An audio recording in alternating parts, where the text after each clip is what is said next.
សួស្តីអ្នកទាំងអស់គ្នាអញ្ចឹងដើម្បីយើង share រូបភាពចេញពី Huawei device ទៅកាន់ app បានអញ្ចឹងដំបូងយើងត្រូវ download app មួយដែលមានឈ្មោះថា Petal Interconnect អញ្ចឹងអ្នកទាំងអស់គ្នាអាចចូលនៅក្នុង App Store ហើយ search រកពាក្យថា Petal Interconnect រួចហើយគឺធ្វើការ install នៅក្នុងករណីដែលអ្នកទាំងអស់គ្នាចង់ share ពី Huawei ទៅ iOS ដំបូងអ្នកទាំងអស់គ្នាចូលរូបភាពដែលចង់ share តមកចុចលើពាក្យថា share Petal Interconnect នៅលើទូរស័ព្ទដៃ iOS ហើយជ្រើសរើសយក device ដែលទាំងអស់គ្នាចង់ share រួចចុចពាក្យថា receive រួចចុចពាក្យថា join រួចរាល់គឺវានឹងធ្វើការ transfer រូបភាពចេញពី Huawei ទៅកាន់ iOS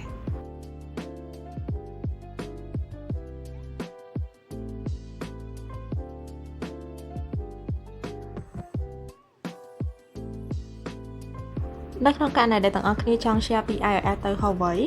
ដំបូងគឺទាំងអស់គ្នាត្រូវបើកកម្មវិធី Petal Interconnect ហើយយកពាក្យថា I want to share ហើយជ្រើសរើសយករូបភាពបន្ទាប់មកគឺត្រូវបើកមុខងារ Huawei Share នៅក្នុងទូរស័ព្ទដៃ Huawei រួចរាល់គឺវានឹង pop up ឈ្មោះ device នៅលើទូរស័ព្ទដៃ iOS បន្ទាប់មកទាំងអស់គ្នាចុចនៅលើ device ដែលចង់ share ហើយយកពាក្យថា accept join រួចរាល់គឺវានឹងចាប់ផ្ដើមធ្វើការ transfer រូបភាពទៅកាន់ device មួយទៀត